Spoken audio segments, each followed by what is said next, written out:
Ayer fue el Día Mundial de la Libertad de Prensa y aquí en Uruguay la fecha no pasó desapercibida.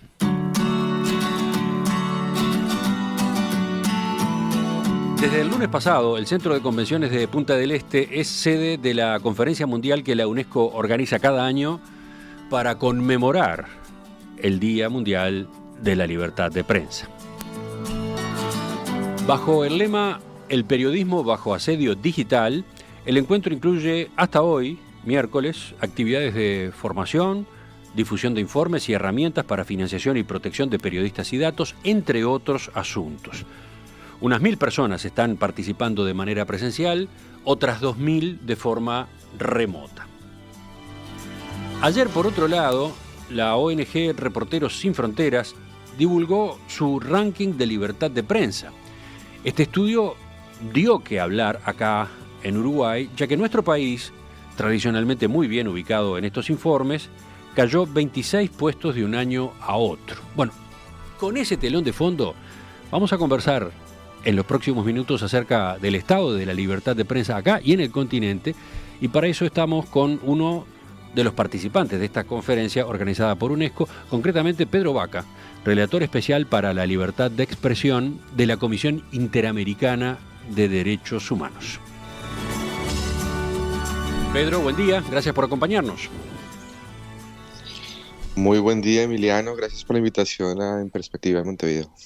En primer lugar, vamos a repasar qué es esto, qué es la Relatoría Especial de la Comisión Interamericana de Derechos Humanos para la Libertad de Expresión. Bueno, la Relatoría Especial para la Libertad de Expresión está en la CIDH, en la Comisión Interamericana de Derechos Humanos, que es un órgano autónomo de la Organización de Estados Americanos, con sede en Washington, y el mandato que ha sido conferido a la Relatoría consiste en asistir a la CIDH en las labores atenientes al derecho a la libertad de expresión, principalmente aquellas que tienen que ver con la promoción de este derecho de acuerdo a los estándares interamericanos y la apropiación de todos los actores del sistema de la importancia de este derecho en una sociedad democrática. ¿Cuántas personas trabajan en esta relatoría? Bueno, es un equipo chico, es un equipo que está a cargo de monitorear la situación en todos los países del hemisferio. Alrededor de unas 6 personas, un equipo muy comprometido de trabajo nos acompaña. El lema de este año en la Conferencia Global sobre Libertad de Prensa es el periodismo bajo asedio digital. Propongo que nos concentremos ahora en ese concepto, ¿no? ¿A qué se refiere eso de asedio digital? ¿Qué formas tiene? Bueno, yo en primer lugar plantearía que el periodismo, principalmente en los últimos años, habita buena parte de su tiempo en entornos digitales, bien sea para hacer labores de documentación, reportería, investigación, como espacio de diseminación y publicación de sus contenidos y también de interacción con contrapartes, personas interesadas y la audiencia en general. Luego, el hecho de que haya una presencia del periodismo y la tecnología esté tan atravesada en toda la labor periodística, hace que los riesgos, las amenazas, los obstáculos que se valen de la tecnología o que ocurren en el marco de espacios tecnológicos tengan el protagonismo que tienen en esta conferencia global. Sí, es buena esa observación, ¿no? De un tiempo a esta parte, el periodista vive inmerso en el medio digital, tanto para la búsqueda de información, para el desarrollo de sus tareas, como después incluso para la difusión, obviamente, para la publicación, divulgación de lo que hace. Entonces... No, y entonces, como ecosistema, representa también una serie de amenazas y de obstáculos. Y ahí, digamos, hay varios elementos. Uno de los asuntos más preocupantes de la conferencia y que comparte también la relatoría tiene que ver con la privacidad de la prensa para poder ejercer su labor. Ha habido distintas denuncias con cierta intensidad desde el año 2017, pero que han vuelto a la escena desde el año pasado sobre el uso de softwares espías que se insertan en dispositivos que usan periodistas y que tienen una capacidad invasiva tremendamente drástica. Se trata, para digamos, compartir con la audiencia, de programaciones que sin ningún tipo de acción por parte del usuario del dispositivo, en este caso teléfonos celulares. Se permite que haya registro de la información, activación de micrófonos sin el consentimiento de la persona, extracción de información, y esta data no solo implica un poco la vulnerabilidad de la información periodística, y aquí hablamos de cuáles son las posibilidades y las herramientas y la responsabilidad que puedan tener también los periodistas a la hora, por ejemplo, de salvaguardar una fuente protegida, cuando se está husmeando, se puede estar husmeando de esa forma tan agresiva su vida, pero también hay otra dimensión que tiene que Ahí ver estamos con hablando, por la ejemplo, de dimensión de su vida aplicaciones personal. como Pegasus, ¿no? Un ejemplo sería Pegasus. Efectivamente, efectivamente, es una de varias, y también la documentación de esos casos a nivel global ha llevado a algunos escenarios donde esa invasión de la privacidad precedió, por ejemplo, asesinatos de periodistas, o ocurría esa invasión a la privacidad en momentos donde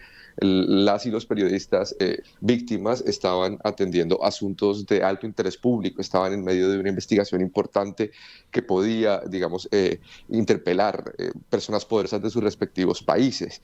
Y con este tipo de software hay varias preguntas por resolver, pero también hay conclusiones, digamos, conclusión radicales, que es algo incompatible con los deberes internacionales de los estados que estos hechos estén ocurriendo. Preguntas, pues, cuáles son los niveles de responsabilidad desde la venta, desde el diseño, la venta, la difusión, la recolección, la rendición de cuentas que tienen a nivel internacional estos mecanismos. Ya el Sistema de Naciones Unidas y la Comisión Interamericana de Derechos Humanos se han sumado a un llamado a la moratoria en el uso de estas tecnologías, hasta tanto no haya marcos que brinden suficientes garantías a los derechos humanos. Y quisiera hacer una mención especial al impacto que esto puede tener y ha tenido en algunos casos, en el caso de mujeres periodistas. La recolección de información privada, que incluso potencialmente a futuro pueda ser parte del ejercicio de violencias, es algo que es de la más extrema preocupación. Ahí tenemos un ejemplo de lo que ocurre bajo este gran concepto del asedio digital a periodistas. Pero veía que hay más manifestaciones, ¿no? Por citar dos: amenazas y acosos a periodistas a través de las redes, hackeos a páginas web también. Efectivamente, es un universo bastante amplio. La violencia contra la prensa, que principalmente se ha documentado en entornos analógicos, está empezando a tener una fuerte representación en entornos digitales, con una particularidad, y es el volumen en el que, por ejemplo, campañas de desprestigio y operaciones de retaliación, digamos, muchas veces coordinadas y amplificadas por los algoritmos de las plataformas, incluso comportamientos inorgánicos, ¿no? La sensación de que, por ejemplo, una respuesta denigrante a la prensa o a un periodista a través de redes sociales es apabullante, cuando pueden ser, digamos, a través de comportamientos inorgánicos, es decir, que no sean personas las que estén detrás de sus mensajes, sino operaciones del manejo de un volumen alto de tráfico de contenidos en Internet. Otro componente de la sede digital que también ha sido discutido en esta conferencia tiene que ver con la desinformación. Yo soy un convencido, y creo que en fechas como las que nos convocan, de que en este momento está ocurriendo el mejor periodismo. El mejor periodismo está pasando ahora. Ahora ese buen periodismo, ese periodismo que apreciamos, que contribuye a la deliberación democrática desde distintos puntos de vista, está navegando unos mares de tremendo ruido y tormenta en la comunicación. Distractores, propaganda, procesos de manipulación de la sociedad. Y ahí también se vuelve trascendental qué pueden hacer las salas de redacción. Hoy le estamos exigiendo como nunca a las salas de redacción que lleguen a tiempo, que lleguen a profundidad, que contrasten, que tengan enfoques diferenciales, que si es posible tengan una visualización fantástica y que salgan ahorita.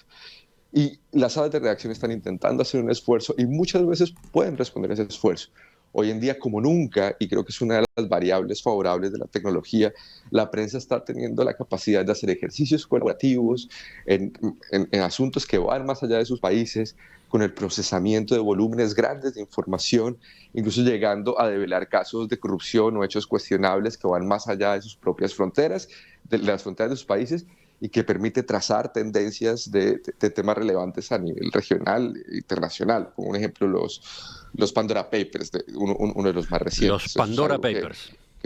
que es muy valioso a nivel del periodismo, pero ese periodismo está navegando un ruido tremendo, un ruido donde hay vientos de manipulación, donde en no pocas ocasiones los liderazgos públicos se involucran en unas atmósferas que ya no confrontan al periodismo desde la argumentación de sus publicaciones, sino que acuden a la descalificación.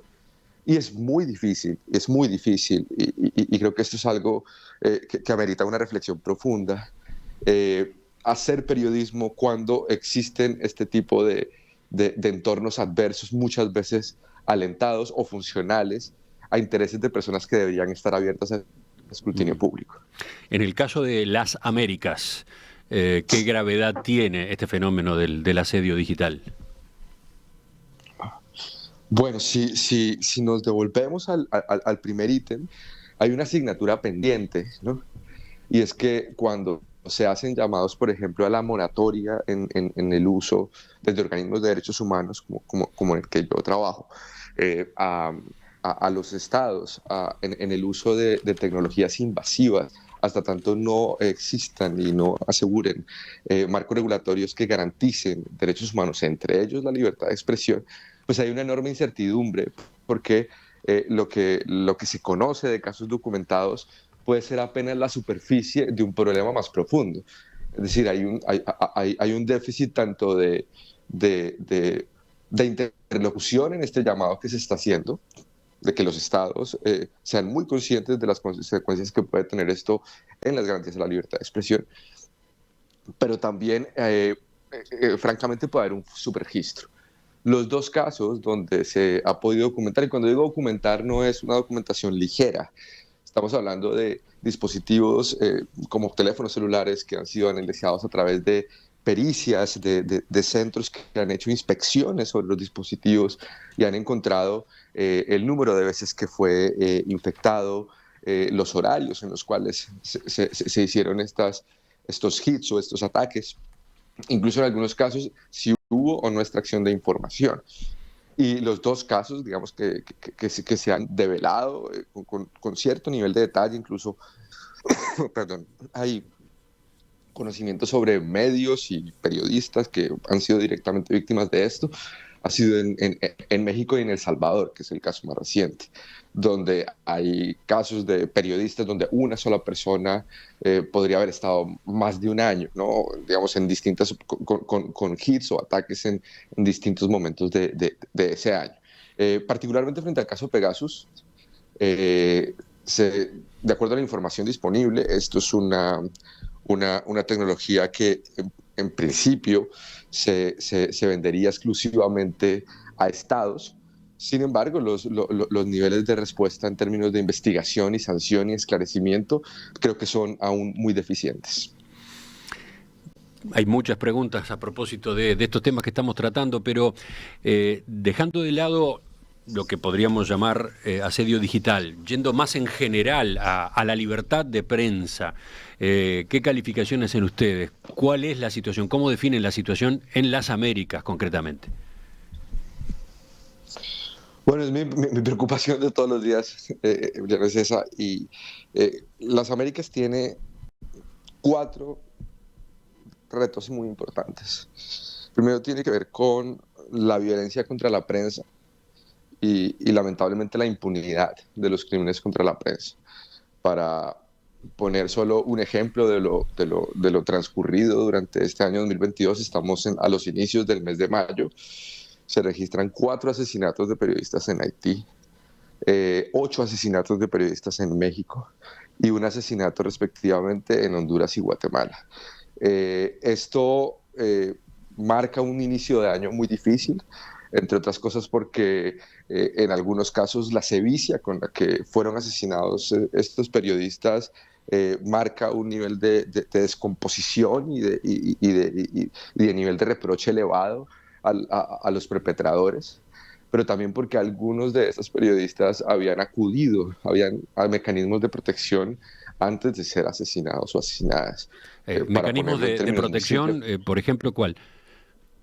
de los estados, Mm. digamos. Hay por lo menos un par de casos en México donde hemos podido recibir información de que las y los periodistas levantaron la mano y tocaron la puerta de las instituciones advirtiendo sobre su riesgo y las respuestas que recibieron no fueron suficientes para evitar la letalidad de los hechos que finalmente se presentaron.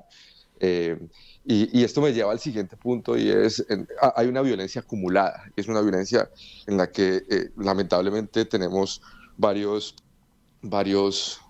países de la región y en esa violencia acumulada los estándares internacionales o lo que se sugiere de estos organismos internacionales de derechos humanos es que haya una pronta investigación y sanción. La razón no es solo porque es un derecho a la justicia, sino porque la labor de la prensa es trascendental a la vida democrática. Y si hay violencias contra la prensa, asesinatos a periodistas, es muy importante que el Estado reaccione prontamente, investigue y esclarezca y sancione. Mm. Pero eso no Y es lo porque que es claro en ocurre, términos ¿no? sociales. No, no, Veía datos, son datos a nivel global, pero entre 2006 y 2020 fueron asesinados 1.200 periodistas en el planeta y el 90% de los casos no se ha resuelto.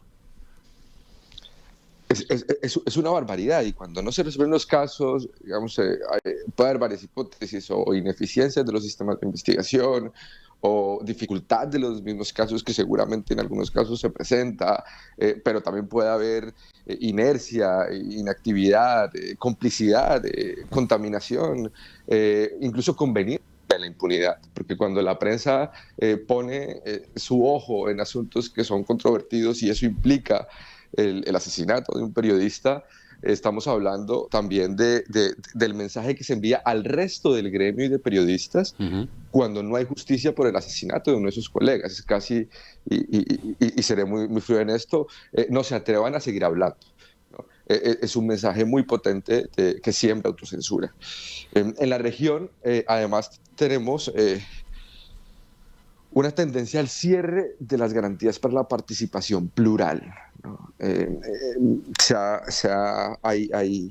Hay estados, y me refiero particularmente a Nicaragua, Cuba y Venezuela, donde hay un proceso de erosión sostenida al Estado de Derecho, a la independencia judicial, a los controles al poder policial, a las garantías para criticar al poder público.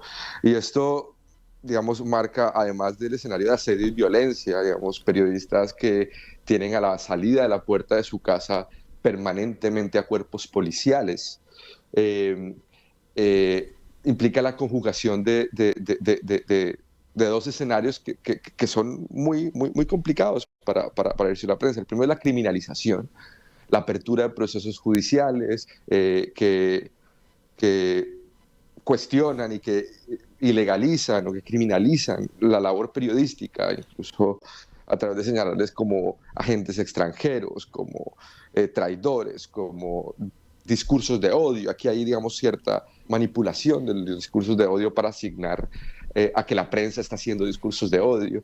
Y otro que, de acuerdo a lo que hemos podido mirar desde la relatoría, es tal vez una de las tragedias silenciosas más grandes que está ocurriendo en el continente, y es el exilio de A periodistas. eso iba, sí. Estaba Es, mirando, por ejemplo, un mensaje que nos envía un oyente muy cercano al periodismo que señala, es terrible el asesinato de periodistas, sin duda, pero además, ¿cuántos deben emigrar? ¿Cuántos deben pedir asilo incluso, ¿no?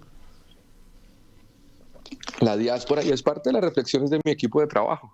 Este es un momento de nuestro continente donde toca eh, también advertir ese fenómeno, que es un fenómeno silencioso porque en bastantes ocasiones quien decide exiliarse y lo hace en razón a las consecuencias de falta de garantías de su trabajo, no siempre, incluso por razones de seguridad, quiere compartirlo, ¿no?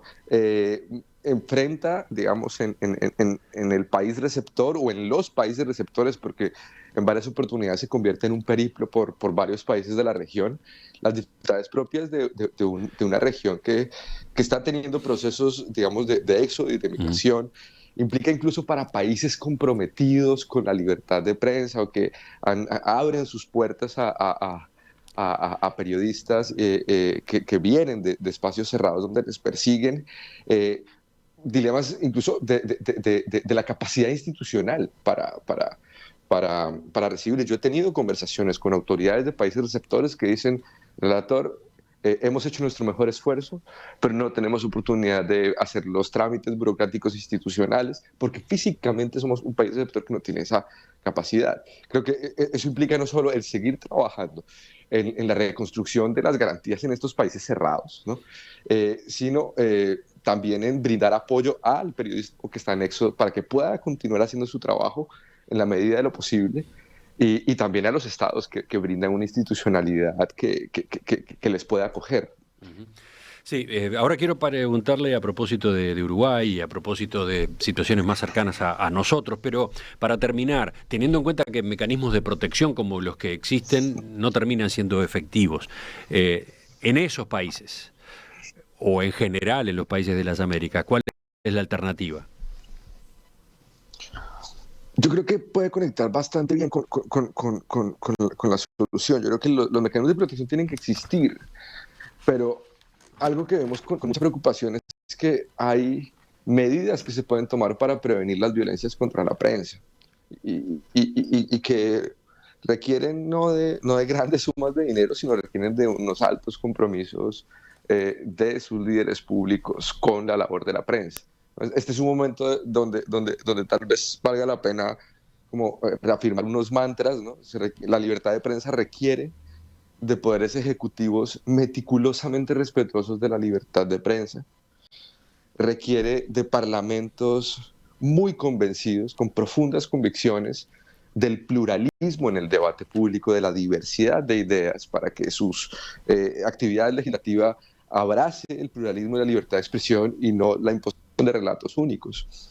Y en tercer lugar, poderes judiciales que atiendan en garantía cuando hay controversias sobre la libertad de expresión en este caso. Y en el primer plano, en el de ser meticulosamente respetuoso de la libertad de prensa, yo creo que hay mucho que se puede hacer desde el funcionariado público, desde la forma como se reacciona a la labor de los medios de comunicación, desde el evitar el uso de etiquetas estigmatizantes a la prensa. Y este es un terreno que tiene un impacto en la sociedad. Estamos en diálogo esta mañana en Perspectiva con el relator especial para la libertad de expresión de la Comisión Interamericana de Derechos Humanos. Estamos conversando a propósito de lo que se discute en estas jornadas en Punta del Este, donde viene sesionando la conferencia de la UNESCO en la cita anual a propósito del Día Mundial de la Libertad de Expresión. Estamos con Pedro Vaca, concretamente, que no sé cuánto tiempo tiene. Creo que ya sigue con sus actividades de esta mañana, ¿no? Unos minutos, sí. Sí. Bueno, no, porque quiero pasar entonces al caso de Uruguay, a partir de algunas novedades que justamente ha habido en estos últimos días. Ayer se publicó el Índice de Libertad de Prensa en la región que elabora Reporteros Sin Fronteras. Y Uruguay, que siempre ha estado muy bien posicionado, pasó del puesto 18 en el año 2021 al puesto 44 en 2022. La organización aclaró que esa baja debe ser relativizada porque entre un informe y el otro hubo un cambio en la metodología, pero claro, llamó la atención. Dio mucho que hablar este documento. El informe señala que Uruguay sigue siendo una excepción en América Latina en lo que tiene que ver con el ejercicio periodístico, pero a la vez anota que en los últimos años se han registrado varios casos de presiones políticas contra periodistas que cubrían asuntos sensibles al implicar a miembros de la presidencia de la República. Entonces, usted, desde la relatoría, ¿cómo ve la situación en Uruguay? Bueno, yo primero una reflexión general y es el hecho de que existan este tipo de mediciones y de rankings digamos, en primer lugar, creo que activan una conversación y activan una conversación en el país en un momento, digamos, muy importante. Tanto, también se es anfitrión de la conferencia global. Pero sobre todo, y en el caso particular, digamos, del lugar que ha venido ocupando el Uruguay, por lo menos desde la perspectiva regional, es una reflexión muy concreta, ¿no? Y es el ser, y eso es algo palpable, es algo evidente, es algo sobre lo cual existe larga información, el ser en perspectiva regional, un referente de avances, ¿no? Un referente de garantías, termina acentuando el deber de cuidado de esos mismos avances, ¿no? Yo no, digamos, no puedo, no hago parte de la elaboración del informe de Reporteros Sin Fronteras. Es una organización con la que naturalmente tenemos un contacto de larga data desde la oficina y producen información, y creo que las preguntas que hay que hacer sobre las particularidades del informe bien podría responderla la organización que lo emitió. Pero el hecho de estar en el medio de la conversación, por ejemplo, el componente de estigmatización de funcionarios públicos, de liderazgos políticos a la prensa, es información. Yo llegué al estado del Uruguay el viernes de la semana pasada, y no había ni siquiera, o sea, publicado ninguno de los informes que hablan sobre la situación en Uruguay, y se me acercaban periodistas a indicarme la situación de estigmatización a la prensa por parte de liderazgos públicos. Bueno, justamente el viernes se publicó el último informe de CAINFO, el Centro de Acceso a la Información Pública, que señala que entre el 1 de abril del año pasado y el 31 de marzo de este año se registraron 69 casos de amenazas o restricciones a la libertad de expresión de periodistas, lo que marca un crecimiento por tercer año consecutivo, además de un salto exponencial, porque en 2020 se habían consignado 26 episodios de este tipo y en 2021 49. Y usted estuvo justamente en el acto de presentación del informe. Sí, yo estuve y digamos, el informe de CAINFO también se basa en unas variables que han sido validadas por varias organizaciones de la región, unos ítems de monitoreo, que es una red que se llama Voces del Sur. Es decir, es importante que los receptores de este mensaje o de los hallazgos de estos informes en Uruguay, principalmente los actores institucionales, si tienen preguntas sobre las metodologías, las dirijan hacia allá. Ahora, desde el punto de vista de la Relatoría Expresa para la Libertad de Expresión, yo lo resumiría en 3 mensajes. El primero, el que mencionaba anteriormente, y es el ser referente en perspectiva regional de los asuntos de libertad de expresión. A mi juicio, es un llamamiento al deber de cuidado sobre estos desafíos. Creo que se acentúa. Anteriormente hablábamos de países y estados críticos de la libertad de prensa. Naturalmente no es la condición actual del Uruguay, pero son tendencias que también toca atajar y proteger a la prensa de que esos espacios cerrados estén muy lejos de las fronteras del Uruguay. El segundo, preguntar si hay preguntas sobre estas metodologías, sobre los hallazgos. El diálogo siempre será muy importante entre digamos, las instituciones y quienes hacen mediciones y análisis de libertad de prensa, más que para digamos, nublar o sacar de tajo el balance que se hace, para advertir qué se puede hacer para mejorar las condiciones de libertad de prensa. A ver, aclaro para los oyentes que no han accedido al informe, ¿de qué estamos hablando? El relevamiento de CAINFO, que se hizo entre abril de 2021 y marzo de 2022, detectó 69 casos de amenazas o restricciones a la libertad de expresión de periodistas. Las categorías que presentaron más situaciones fueron 2. Una, restricción al acceso a la información pública, o sea, la negativa del Estado a entregar información solicitada por los periodistas al amparo de la ley 18.381 que garantiza este derecho, 19 casos concretamente, y 2, procesos en la justicia penal o civil que enfrentan periodistas uruguayos, también 19 casos en esta categoría. Uruguay no registró ningún caso en las categorías de asesinato, desaparición forzada, detención arbitraria, secuestro y tortura. En cambio, dice, por primera vez aparecen 5 episodios en restricciones en Internet. En cuanto a los responsables de las amenazas o restricciones a la libertad de expresión de periodistas, en 48 episodios fueron organismos o funcionarios estatales, en 18 fueron personas privadas que no pertenecen al Estado y en 3 oportunidades fueron personas no identificadas o grupos. Esto para plantear un resumen, un esquema muy básico, ¿no? Para que se sepa, para que el oyente entienda de qué tipo de episodios estamos hablando, ¿no? Y volviendo un poquito como para cerrar la respuesta, el hecho de que, por ejemplo, se indique que funcionarios públicos implica un porcentaje tan alto, ¿no?, de estas mediciones, creo que es amerita una reflexión. Amerita una reflexión. Ahora,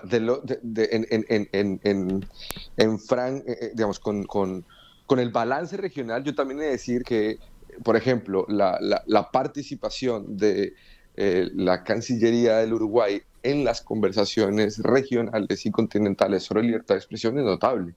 Y es un liderazgo que la relatoría aprecia y que se ve también reflejado en iniciativas que se han venido impulsando a nivel continental, donde Uruguay es un país presente, es un país que en estos temas tiene un liderazgo a nivel de los estados americanos. Luego, es una noticia, digamos, que a mi juicio debe ser atendida, es información que debe ser procesada. A mí particularmente me preocupa episodios de estigmatización a la prensa por parte de líderes políticos, y creo que esto es algo en lo cual la madurez y la pluralidad de este país me llena de confianza para que puedan surtirse las conversaciones y avanzar pues de la mano de las garantías de los periodistas. Bueno, y para terminar le pregunto por la reunión que tuvo ayer usted con APU, la Asociación de la Prensa Uruguaya. APU le pidió una audiencia, se encontró con usted para solicitar que se aborde formalmente acá en Montevideo una denuncia sobre acoso y hostigamiento contra periodistas que se está verificando de forma reiterada. El gremio, este gremio APU, apuntó directamente contra la senadora del Partido Nacional, Graciela Bianchi. ¿Cómo se tramita en la Relatoría para la Libertad de Expresión una denuncia de este tipo que está formulando APU? La Comisión Interamericana de Derechos Humanos tiene distintos mecanismos. Yo estoy aquí en una... Se cortó la comunicación, a ver si podemos... Sí, vamos a recomponer ese contacto, ya estamos casi en el final de la entrevista. Sí, yo le estaba preguntando a nuestro entrevistado, a Pedro Vaca, relator especial para la libertad de expresión de la Comisión Interamericana de Derechos Humanos, cómo se tramita, qué curso sigue una denuncia como esta que está presentando APU. Sí, yo justo ayer, en el marco de una reunión muy constructiva, muy ilustrativa que tuve con la asociación, tuve oportunidad de compartirles, digamos, los procedimientos que tiene la Comisión Interamericana de Derechos Humanos. Para lo que me indicaron era de su interés, y era poder sugerir a la Comisión que convocara una audiencia pública sobre situación general del derecho a la libertad de expresión. Estas son audiencias que la Comisión convoca y decide finalmente cuáles otorga en 3 momentos en el año, y pues estaremos desde la Relatoría prestos a analizar y acompañar a la Comisión frente a esa solicitud en caso de que llegue. ¿Le sorprendió que se fuera por ese camino? No, yo considero que el momento actual de la libertad de prensa en la región amerita aumentar la conversación. Volviendo un poco a los paralelos, una de las cosas que a mí más me preocupa de la prensa en países cerrados para la libertad de expresión, que no es el caso de Uruguay, es que también se pierde la posibilidad de tener contrapartes que puedan tomar medidas para garantizar la labor de la prensa. Y en este sentido, todo espacio que sea para la conversación, para el diálogo sobre esos temas, para tomar correctivos frente a algunos asuntos, son espacios bienvenidos. Pedro Vaca, relator especial para la libertad de expresión de la Comisión Interamericana de Derechos Humanos, gracias por su participación esta mañana en Perspectiva. ¿Qué tareas tiene por delante ahora? ¿Qué viene en las horas de la mañana allí en la conferencia? Bueno, hay varias actividades y hay hoy es el día de cierre. En lo particular, yo voy a estar atendiendo una sesión sobre jurisprudencia y avances en el sistema interamericano de derechos humanos con respecto a libertad de expresión, además de una serie pues, de reuniones bilaterales que están pendientes por realizarse. Seguimos en contacto entonces, volvemos a conversar en cualquier momento. Muchas gracias por la invitación.